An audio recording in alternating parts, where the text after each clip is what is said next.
lanjutkan materi kita ya tentang kembar. Ya. Nah, jadi pada dasarnya itu kembar terdiri atas dua ya. Atau terjadi itu biasanya ada dua.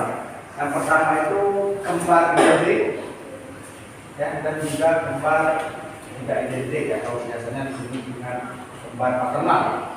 Nah, di mana kembar ini sendiri ya melahirkan anak lebih dari satu, ya, pada satu periode kelahiran. Nah, misalnya pada hewan, ya mungkin sering sekali kita melihat ya hewan itu lahirnya itu lebih dari satu, kan gitu ya. Misalnya pada kambing, apalagi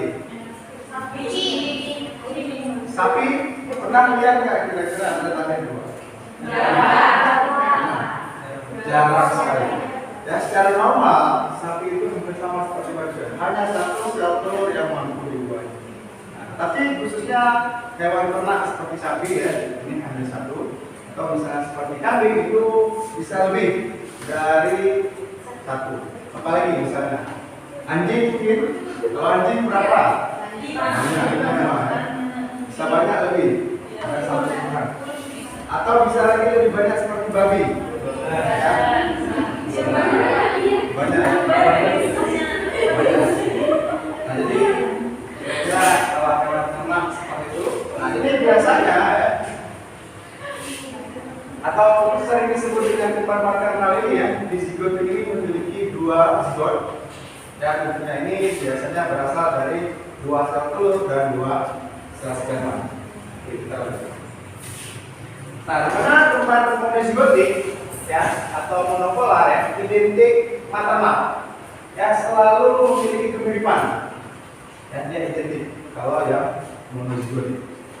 Nah, identik secara morfologi atau secara fisiologi. Nah, jadi di sini memiliki kemiripan yang sangat mirip. Mungkin kita sulit untuk membedakannya. Di sini ada nggak yang keluarganya kembar atau yang kembar identik di sini lahirnya? Nggak ada ya. Tapi kalau di kelas mana dulu ya? Pendidikan olahraga, nggak salah saya pernah masuk kembar. Biologi bukan ada ya? Biologi siapa namanya? Juwita. Ya, identik kira-kira, maksudnya sama ya. Nah, jadi biasanya identik ini, kembar identik ini ya, tentunya ini memiliki jenis kelamin yang sama, yang morfologinya atau bentuknya juga sama. Jadi kalau yang satu laki-laki, ya bisa jadi laki-lakinya itu yang sangat mirip, yang sulit untuk kita bedakan.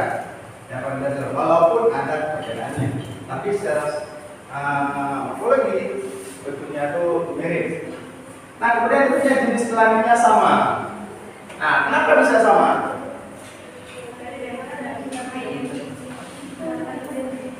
Karena identik ya. Kenapa dia identik? Kenapa jenis kelaminnya sama? Ya, berasal dari satu sel telur. Mono, ya, dia mono. Mono itu satu. Ya, satu berasal dari satu zigotik atau berasal dari satu sel telur dan satu sel sperma. Ya, hingga terbentuknya satu zigot pada awalnya. Gitu ya. Nah, dari keadaan seperti ini ya, di mana jenis kelamin itu siapa yang menentukan? Apakah laki-laki atau perempuan? Kalau laki-laki, apanya yang mempengaruhi jenis kelamin? Sel sperma. Ya. Nah, di mana sel sperma pada laki-laki, gitu ya, memiliki dua jenis. Tentunya adalah sel sperma X dan Y. Nah, sedangkan untuk sel sperma sedangkan untuk sel telur yang memiliki kromosom apa? X. Kalau sel telurnya banyak X. Ya, kalau nanti dibagi baru jadi X. Baratnya ya. Oh, sidornya ya. Nah, jadi baratnya gini. Ya, yang namanya individu, ya, misalnya Mabruli, yang memiliki genetik atau memiliki kromosom yaitu adalah X dan Y. Nah, di mana sel telur yang tadinya memiliki kromosom X, ya,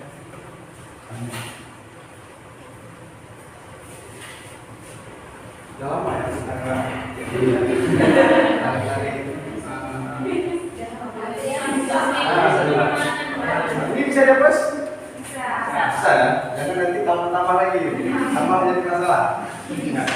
Nah, ibaratnya satu individu ya, misalnya laki-laki, biasanya disimbolnya seperti ini biasanya. Gitu ya. Laki-laki tentunya memiliki kromosom X dan Y.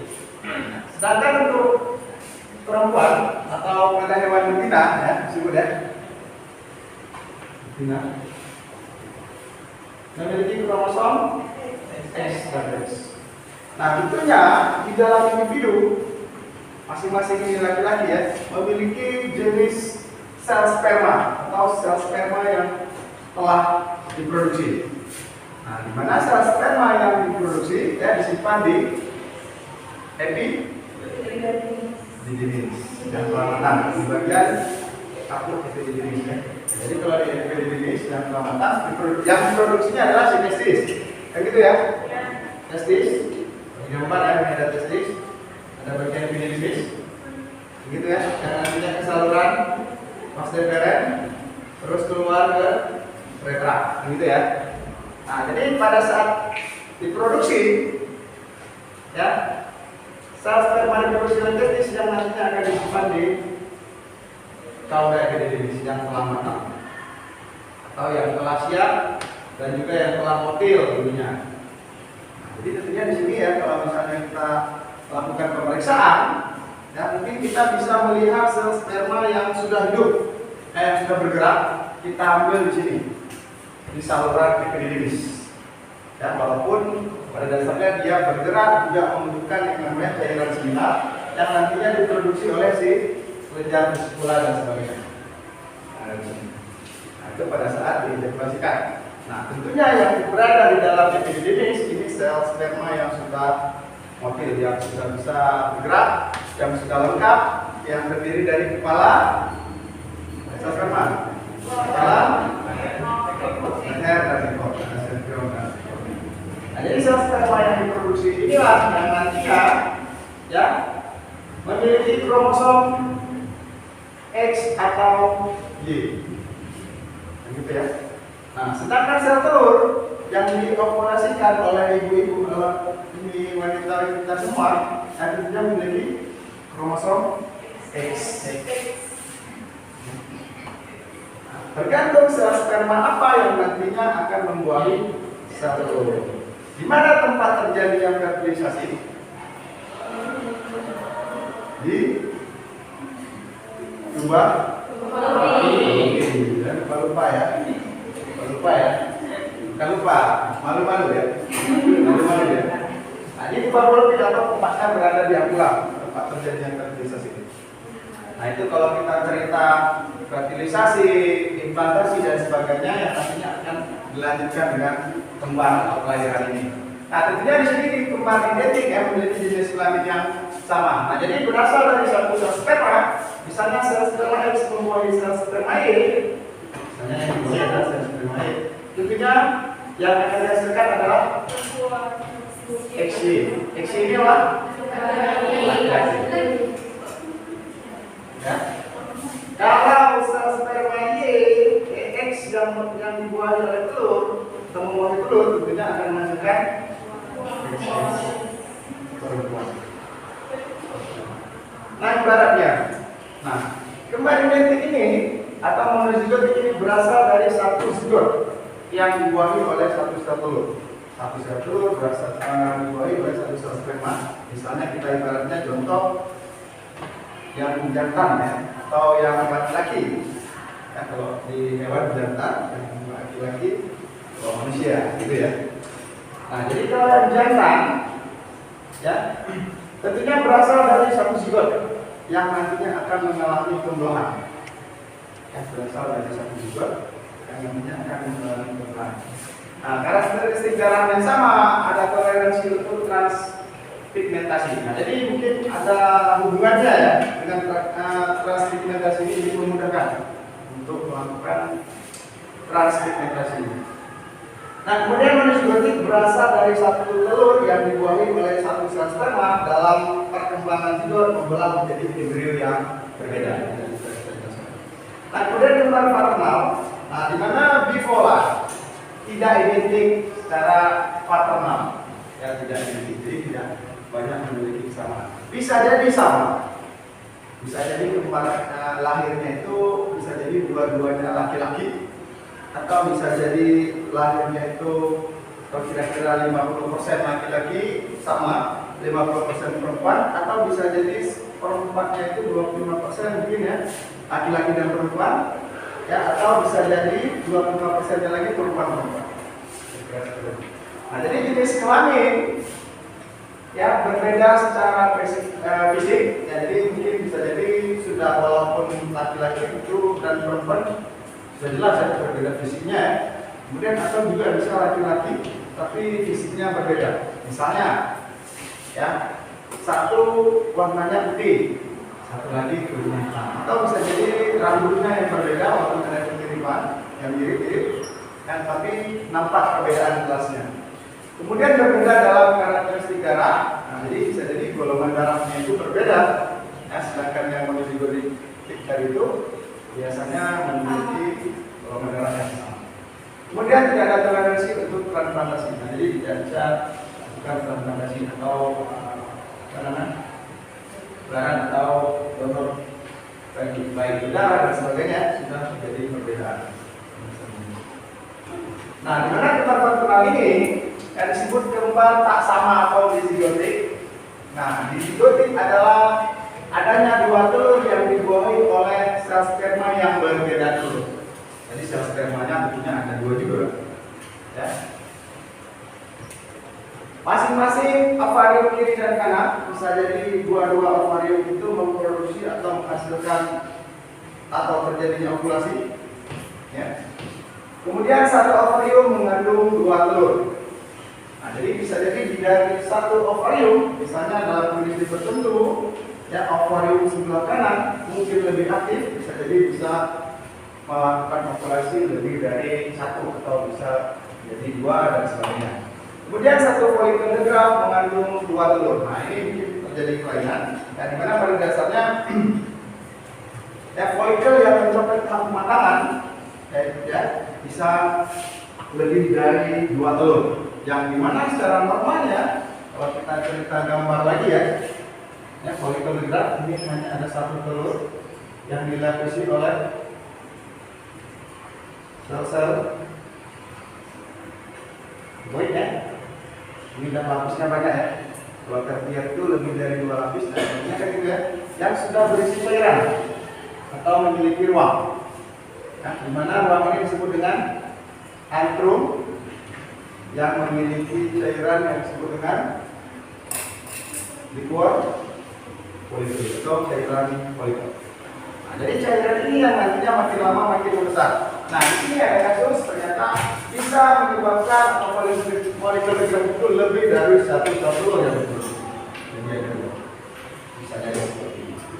Nah, tetapi biasanya pada hewan secara normal atau misalnya pada hewan multivara ya, yang seperti kambing, yang mungkin jadi banyak, nah seperti kambing, kucing, anjing dan sebagainya yang bisa lahir lebih dari satu anak, ya tentunya bisa memiliki atau dua set ovarium bisa melahirkan atau mengalami ovulasi atau pelepasan sel telur itu bisa lebih dari satu.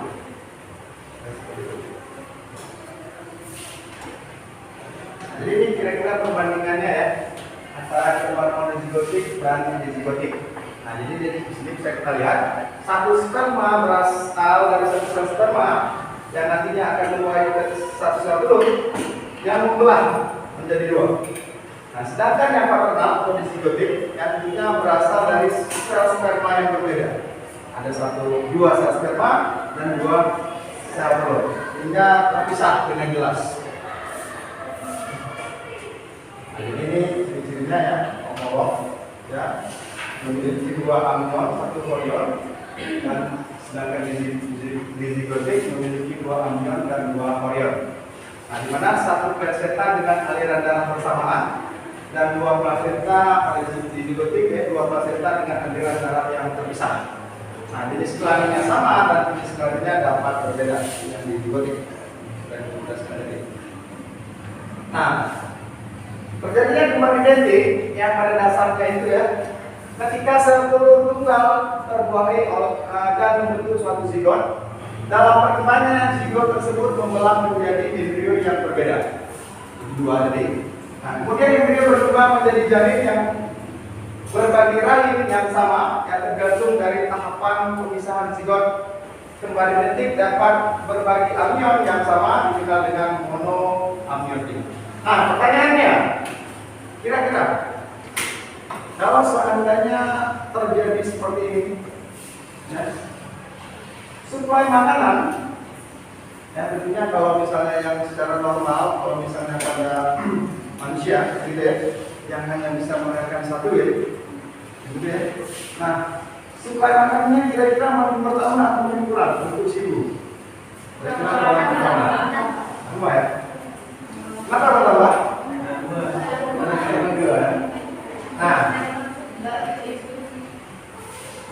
Nah, terjadi kembar identik tergantung dari tahapan pemisahan zigot. Ya, kembar identik dapat terbagi menjadi amnion yang sama atau sebagai dikenal dengan monoamniotik.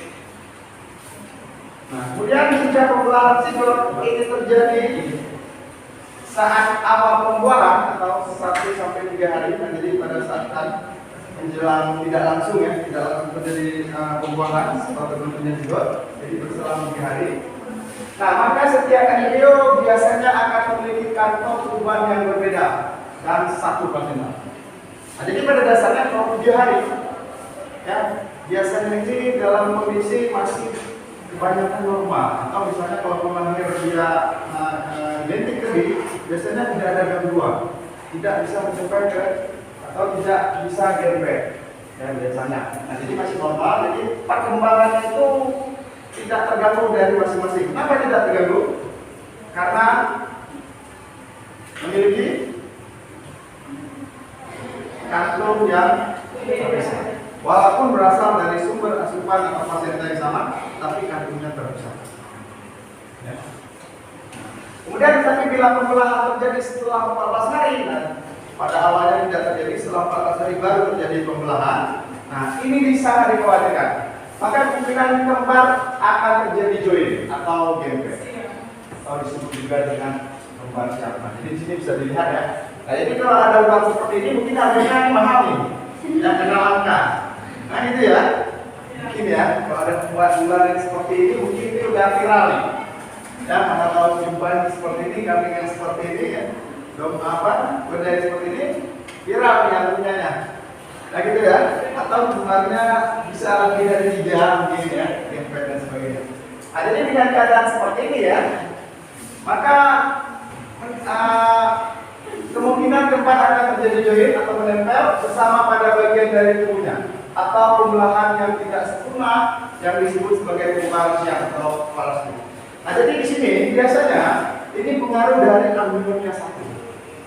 Walaupun terkadang dalam amnion satu bisa jadi terjadi pemisahan yang normal, bukan berarti dalam kondisi seperti ini ya, dalam satu kantong yang bersamaan, bukan berarti terjadi bisa, maksudnya ini lebih mudah ya untuk terjadi kembar siang ini ya, lebih signifikan, lebih sering terjadi dibandingkan kalau memang walaupun dalam satu kantong masih bisa dalam keadaan terpisah.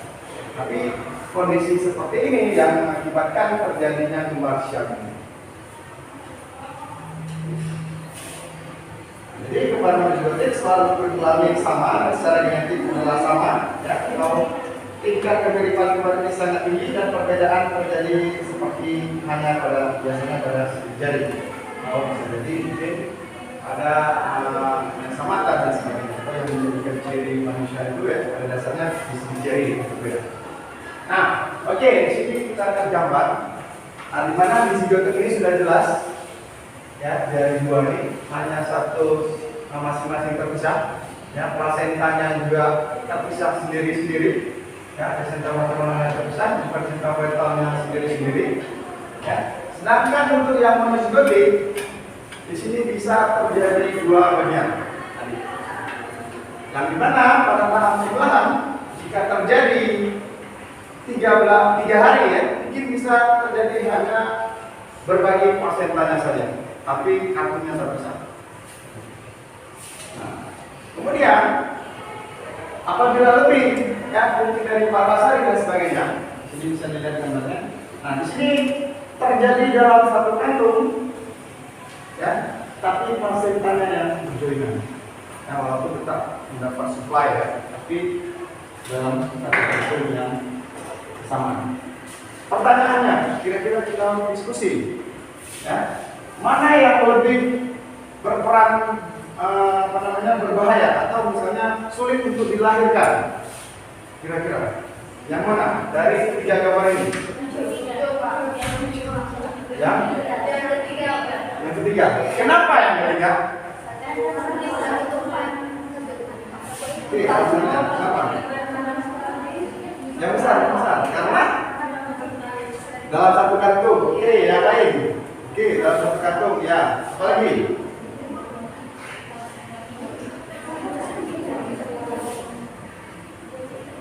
Kira-kira.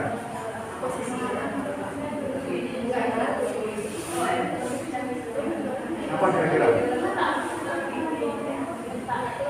Letaknya? Ya, letaknya kenapa letaknya? Karena perlawanan. Oke, kalau nggak perlawanan nggak apa-apa. Misalnya. Oke, karena letaknya oke, tapi letaknya seperti apa? Oke, itu di gambarnya karena perlawanan. Dan kalau perlawanan kenapa? Oke, didapat perlawanan. Kalau perlawanan masalahnya apa?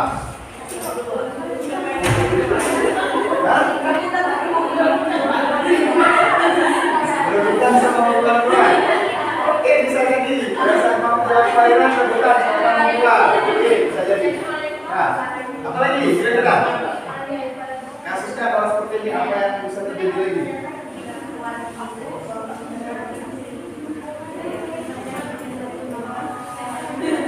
Ya, ini kalau ini sudah jelas ya, bisa bisa ya, walaupun di dalam satu rahim, tetapi ini yang bisa. Sedangkan ini ya hanya berbeda plasentanya atau berbagi plasenta, ya, tetapi dalam kantung yang berbeda. Nah, sedangkan yang ini hanya di dalam satu kantung dan plasentanya tetap berbagi. Ya, selain itu apa lagi? Oke, tadi tempatnya kalau beda letaknya itu terbalik, kira-kira kenapa kalau terbalik itu pengaruhnya apa?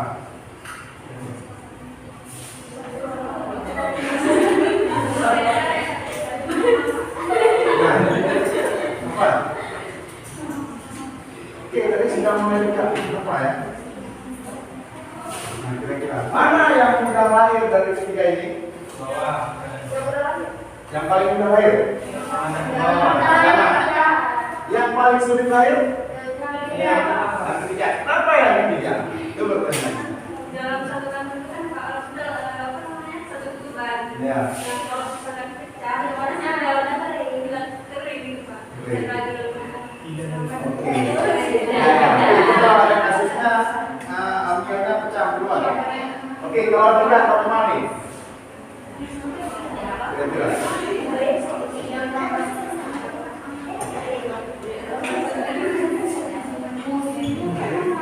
Nah,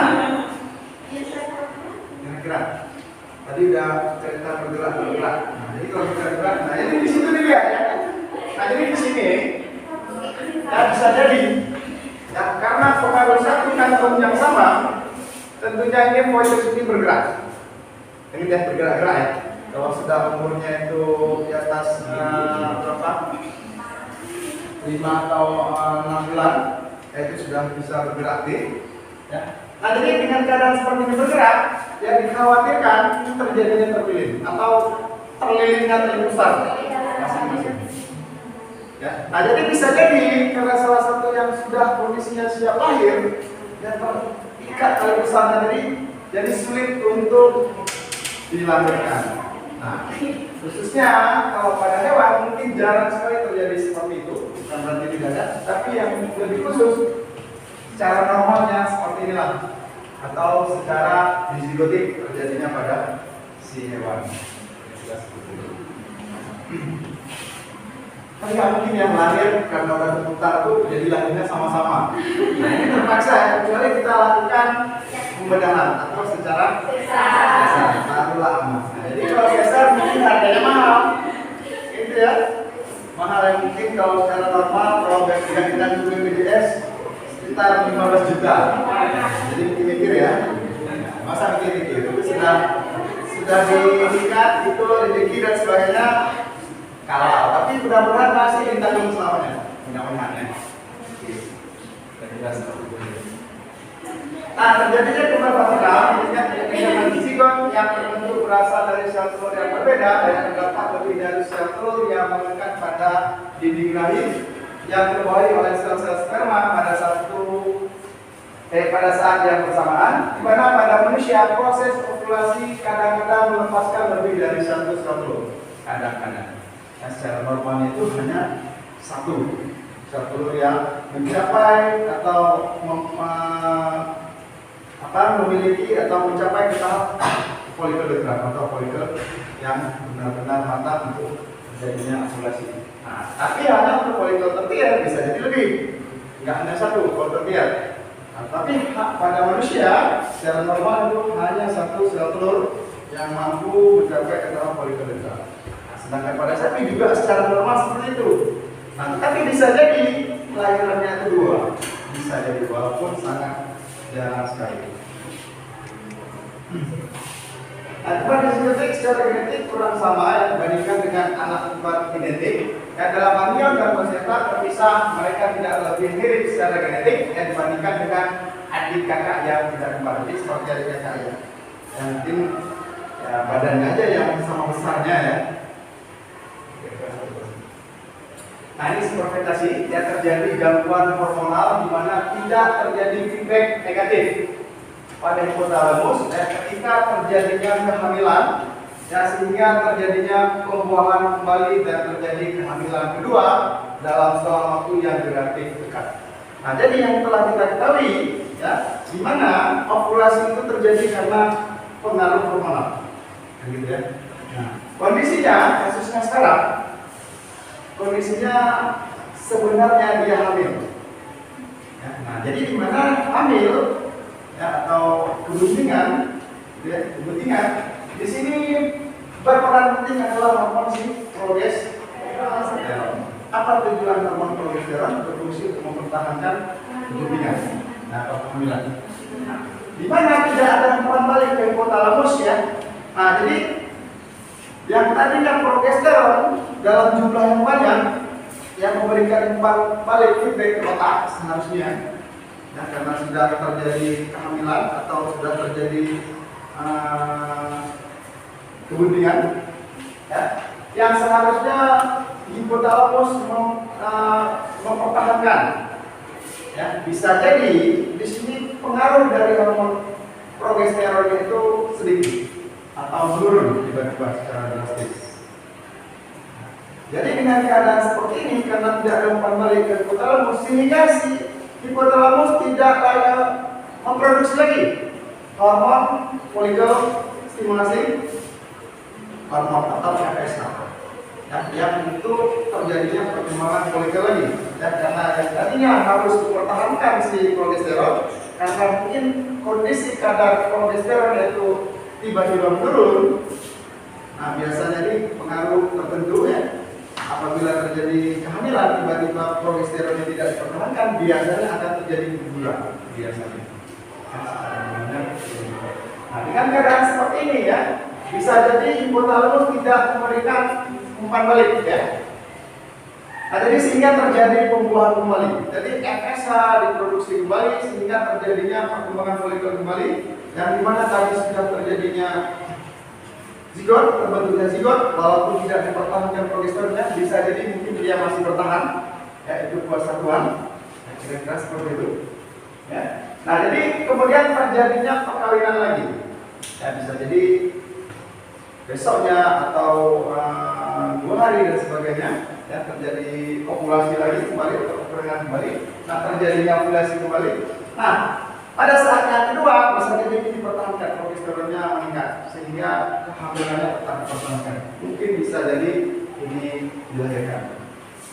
Kedua-duanya bisa dalam kondisi dinamika. Nah, sedangkan untuk yang superregulasi terjadinya gangguan hormonal, yaitu terjadinya 2 kali pembuahan dan 2 kali kopulasi dan berurutan dalam keadaan atau dihasilkan 2 anak yang dilahirkan berasal dari 2 telur dan 2 sel sperma. Jadi pada dasarnya seperti ini ya, terjadinya gangguan hormonal ya karena 2 kali pembuahan oleh 2 kali kopulasi dan 2 kali terjadinya perkawinan ya. Pada saat 2 kali terjadi perkawinan tetap 2 kali terjadinya kopulasi.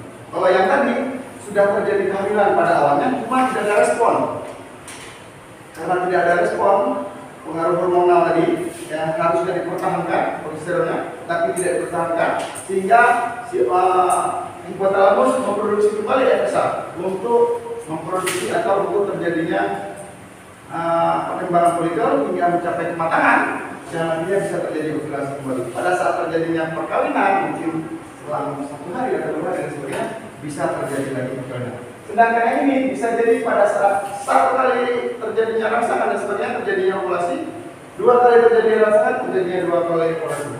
Kira-kira seperti itu.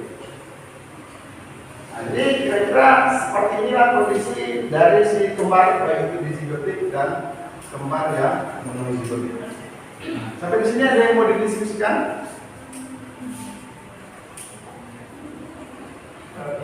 Yang silakan. Saya bertanya, kalau misalkan ada 2 yang kembar ataupun mirip itu penjelasannya mana? Misalkan kita ada di belahan bumi lain itu mirip gitu Pak, kayak artis sama kayak Sulika miripnya gitu. Dan bagaimana itu Pak? Karena itu kan mama kan beda gitu. Mirip ya, tapi bukan berasal dari satu sel telur yang sama. Nah, itu ya bahasanya Tuhan juga, Allah juga ya. Kita nggak tahu ya kenapa bisa mirip ya, walaupun ya mungkin kita memiliki ya. Ada yang mengatakan bahwasanya kita memiliki kembar yang sama miripnya. Misalnya kalau kemarin mirip si Lesti ya, yang hari viral itu di mana sih? Di selatan masalahnya ya, itu ya kembar ya. Tapi pada dasar salah ya.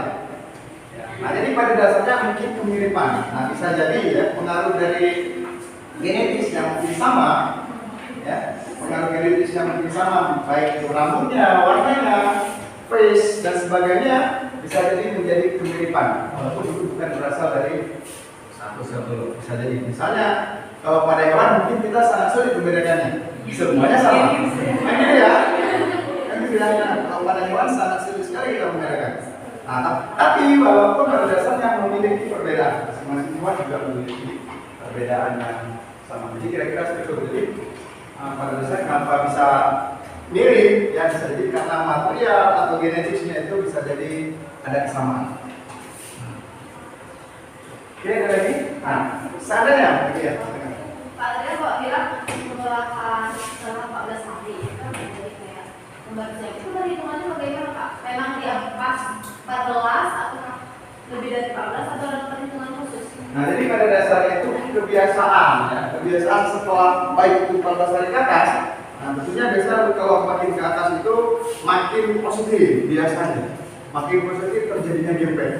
Berarti bukan berarti kan enggak 14 itu hanya penentuannya aja Pak, berarti bisa aja dalam. Ya bisa aja lebih dari situ. Nah, jadi biasanya itu ya secara normal 1 hari setelah terjadinya fertility itu sudah terbentuk zigot secara normal. Ini karena gangguan fungsi, ya bisa jadi keterlambatan pembuahan tadi yang harusnya 1 hari atau paling lama 1,5 hari lah, dan bilang itu sudah terjadi pembentukan zigot, ini terhambat. Nah, karena pengaruh itulah yang mengakibatkan terjadinya kembar. Jadi mungkin kalau mau menjadi membuat kebalutannya mungkin bisa direkayasa, ya bisa direkayasa seperti ini. Jadi mungkin butuh penelitian berjalan, ya bagaimana? Tapi dalam kondisi yang normal seperti apa? Kondisi yang baik, misalnya seperti 3 hari atau 3 hari itu seperti apa? Suplai makanan yang harus disiapkan seperti apa dan sebagainya. Mungkin itu bisa jadi satu penelitian yang menarik. Nah, sehingga populasi di dunia ini nggak makin lama nggak menurun, bisa produksi 2. Ya. Oke. Nah, ada kasus kira-kira ya, ada kasus ini cerita kebenarannya atau benar atau tidak saya juga nggak tahu. Nah, tetapi pada dasarnya ada kehamilan, ya pada dasarnya ada kehamilan yang kosong. Hilang ya, tiba-tiba hilang gitu ya. Jadi ya. Nah, jadi pada dasarnya ya, kehamilan kosong itu ada. Ya, kehamilan kosong ada. Secara ilmiahnya ada. Kenapa bisa terjadi kehamilan kosong? Ya, jadi, nah pada awalnya itu ya terbentuknya selaput ekstra embrionya itu pada saat terjadinya proses implantasi, ya terjadinya pembentukan selaput, tetapi embrionya tidak ada. Memang tidak ada yang pertama. Nah, tapi dengan keadaan seperti itu makin lama makin membesar ya terisi. Nah, seolah-olah terasa hamil, ya dan tiba-tiba kempes gitu ya hilang. Ya, pada saat terjadinya pencampuran dan sebagainya langsung hilang. Jadi secara gaibnya mungkin ya dicuri katanya. Nah, tapi itu biasanya tidak akan terjadi kalau pemeriksaan dilakukan secara awal. Nah, biasanya dokter mungkin sudah tahu ya apabila terjadi kehamilan kosong ini ya sudah dilihat biasanya terbentuk amion tetapi embrionya tidak ada. Nah, itu biasanya dibantu supply mungkin ada obat-obatan dan sebagainya kalau memang belum terbentuk. Kira-kira seperti itu. Nah, ada juga kasus kita yang seperti itu ya. Pernah dengar gitu ya? Nah, pada dasarnya ada juga terjadi seperti itu. Atau bisa jadi juga karena pengaruh embrio yang tidak berkembang. Ya, embrio yang tidak berkembang. Yang pada awalnya itu ada terbentuk zigot dan sehingga pada saat mau terbentuknya plasenta dan kantumnya tadi ya, tapi perkembangan si embrio tidak bisa berlanjut. Kira-kira bagaimana cara kita mendeteksi kalau si embrio itu tidak bisa berkembang? Organ apa yang pertama kali hidup? Si jantung. Nah, jadi pada dasarnya ya, apabila jantung itu tidak hidup kembali atau misalnya dalam kategori tidak berdetak, jantung pada saat embrio itu sudah terbentuk. Nah, kebiasaan atau biasanya itu perkembangan dari si embrio itu tidak bisa berlangsung. Apa yang harus kita lakukan? Atau apa yang harus kita lakukan? Minum obat. Oke, obatnya obat apa? Dokter ya. Nah, jadi mungkin ada pemicu jantung dan sebagainya. Nah, kalau seandainya jantungnya tidak hidup lagi, sudah dalam kondisi tidak bisa bertumbuh, jantungnya sudah off, mati, harus digugurin. Ya. Harus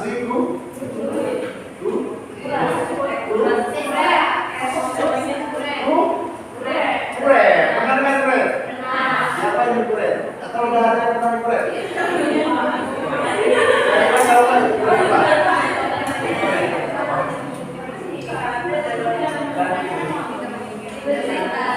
Bersihkan bukan pakai sabun ya, bukan pakai sabun cuci piring ya.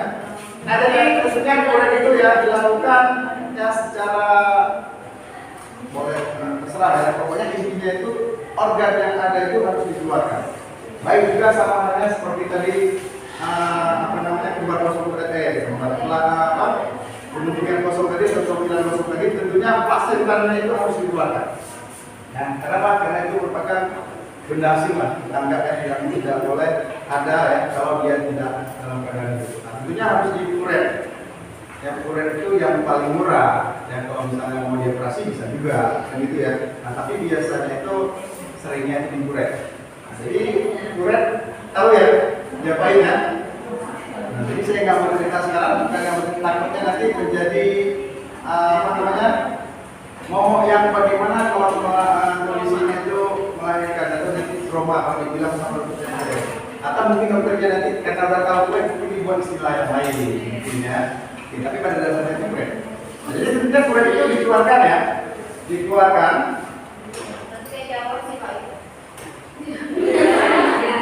Setelah mau diapain yang penting tidak dikeluarkan, gitu ya. Ditarik, mau dipotong, mau diapakan, intinya harus dalam kondisi bersih keluarkan. Dan ya, ada lagi yang bisa ya.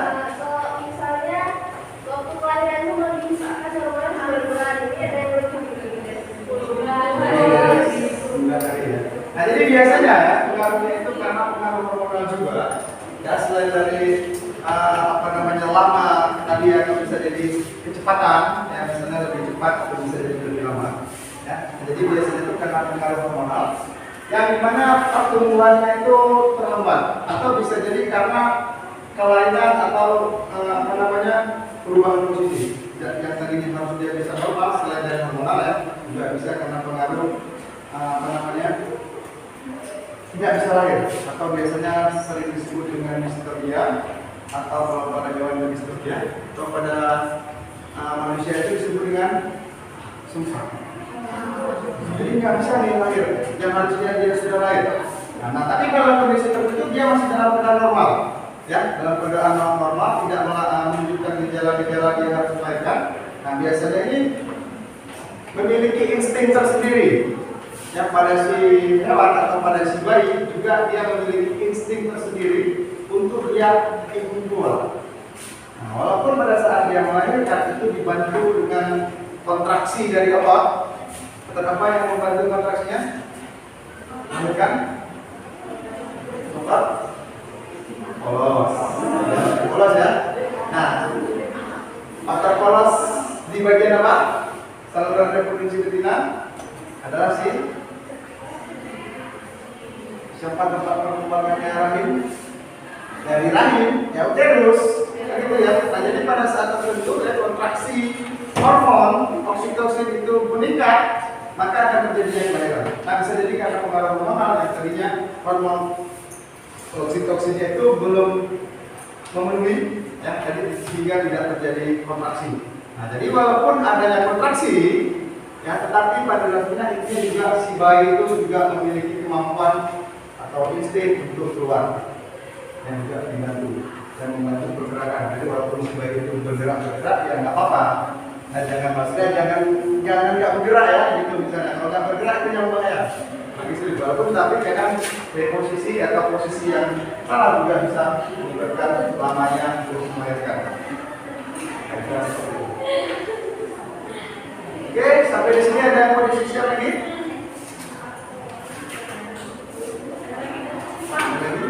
Ya.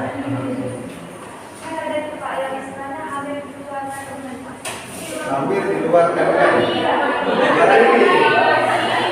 Nah, ambil di luar.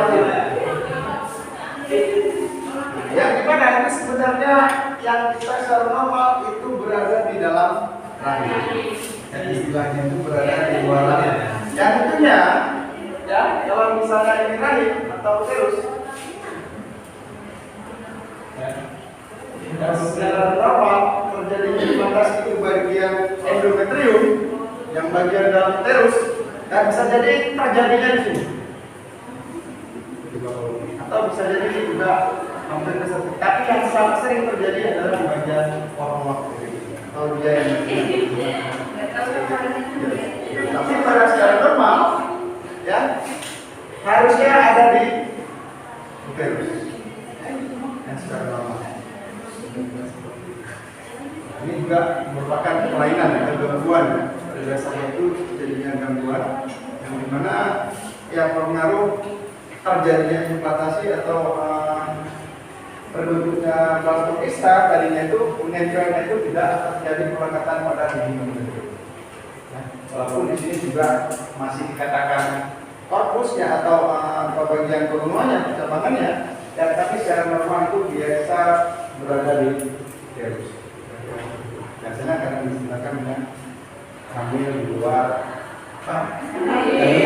di luar nikah ya. Kalau di luar nikah itu lain. Ya itu kasus yang lain.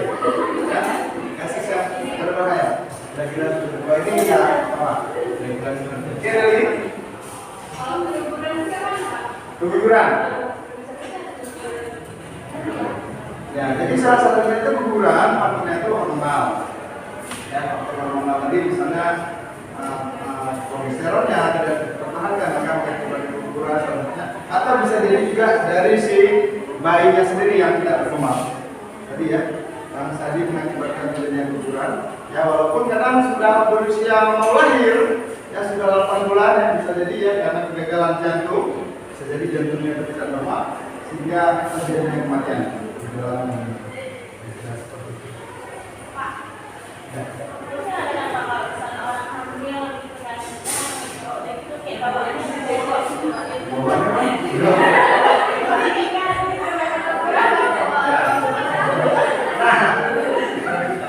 ya, biasanya gitu ya. Karena orang bilang kalau misalnya jorok itu adanya lagi, gitu ya. Mitosnya ya, mitos ya. Kalau misalnya bersih, kinclong, gitu ya. Ini kemungkinan ada perempuan, ya, gitu ya. Kebetulan saja, ya kebetulan saja seperti itu ya. Nah, jadi pada dasarnya itu semua karena pengaruh hormonal pertumbuhan kita ya. Misalnya hormonal yang tadinya FX-nya, kalau misalnya biasanya tuh salah satu ya faktor penuaan ya orang yang udah tua, ya, pada yang udah tua biasanya menopause ya. Nah, atau satu lagi dia sudah pasti tidak lagi terjadi yang namanya ovulasi. Gitu ya. Kalau orang udah tua tidak lagi terjadi ovulasi gitu ya. Nah, kenapa tidak ada terjadi lagi ovulasi? Karena hipotalamus tidak lagi memproduksi nih FSH, dan habis sel telurnya tidak lagi memproduksi. Nah, salah satunya mungkin bisa dibaca, mungkin ada artikel tersebut ya, bukan salah saya. FSH atau estrogen, ya, FSH itu ada karena ada estrogen, dan salah satunya itu estrogen ini bisa membuat orang awet muda, atau misalnya kulitnya kencang. Nah, biasanya juga kalau pada ibu-ibu atau pada wanita yang dalam keadaan birahi atau estrus, dan gitu ya, wajahnya itu merona-rona biasanya seperti itu. Nah, jadi karena pengaruh-pengaruh hormonal ini, ya terjadinya perubahan-perubahan fisik berdasarkan seperti itu. Iya berarti? Nah, lidahnya itu saya nggak tahu nih. Kalau lidahnya yang apa ya? Itu secara normalnya itu ya mungkin makannya mungkin lebih banyak normal ya. Nutrisi asupan itu lebih. Nah tapi kadang lidahnya ini kita yang aneh itu saya nggak tahu. Kenapa bisa lidah harus itu dan malam ini juga? Itu ya. Kalau nggak katanya itu saya nggak tahu. Ya. Mungkin nanti ibu yang merasakan ya kalau lidah kenapa saya seperti ini ya? Bagaimana solusinya? Nah, kalau misalnya dilawat, apa yang terjadi kalau dilawat terjadi? Susah ya? Benar kan? Bukan jelas? Kebetulan seperti itu. Kebetulan seperti itu. Ya, jadi mungkin kayaknya bisa jadi kalau dalam kondisi kita tidak mampu, bagaimana? Apakah ada orang yang nggak mampu? Itulah yang kita lihat sampai selamanya dia ngecas, enggak kan? Nah, bisa jadi itu enggak. Ya, banyak kalau pada dasarnya ngecas itu ya karena kelebihan apa namanya salivanya atau misalnya kelenjar saliva yang ada di mulut dan sebagainya itu kelebihan. Bisa jadi seperti itu. Atau bisa jadi juga karena tergigit anjing, mengakibatkan cepat, atau terjadinya rabies. Kita gigit anjing, kita rabies, kita juga keluar saliva dalam jumlah yang banyak. Tapi secara normal mungkin ada orang yang salivanya itu banyak, mungkin ya. Nah, tapi pada dasarnya ya nggak tahu ya kalau media gara-gara ini saya nggak tahu. Itu saya nggak tahu gara-gara ngidam. Ya mungkin untuk penelitian lebih lanjut lah. Mungkin ya coba mungkin nanti si Marina ngidam atau bisa menjadi modelnya langsung. Hari ini saya pengennya makan pada saat Imam Muhammad. Berarti itu alasan namanya Tapi kayaknya ada juga dengar-dengar bapaknya yang tidak banyak itu ya. Tapi saya nggak tahu, saya nggak pernah seperti itu. Ya biasa saja. Maksudnya kalau yang selagi masih bisa dibeli ya wajar. Atau misalnya kalau seandainya ibunya meminta hidang racun, dikasih nggak? Ada nggak kira-kira itu? Nah, ganti aja kalau misalnya hidang itu racunnya langsung ya. Jangan takut-takut misalnya. Kira-kira kan ada ya. Biasanya yang kondisinya itu kadang si ibu itu gini ya, mungkin karena sudah melahirkan anak, kan gimana jadi pengen perhatian lebih. Mungkin ya mungkin. Nah, tapi nggak tahu ya, mungkin nanti butuh cerita lebih lanjut dari mana. Apakah ada pengaruhnya si mengidam terhadap ences? Iya. Oke. Oke, kita cukupkan ya pertemuan kita ya. Nah, jadi kalau nggak ada halangan minggu depan kita ketemu lagi ya. Jangan lupa tugasnya dibuat minggu depan. Ya, tugasnya dibuat. Ya, dibuat tugasnya minggu depan. Jadi di kelas ini lagi ya. Ya, jadi waktunya mungkin kosong. Kalau seandainya mungkin agak kecepatan jam 2, boleh kita mundur sedikit boleh. Saya jam 2:30 ya. Ada di ruang yang dipakai ya. Nah, jadi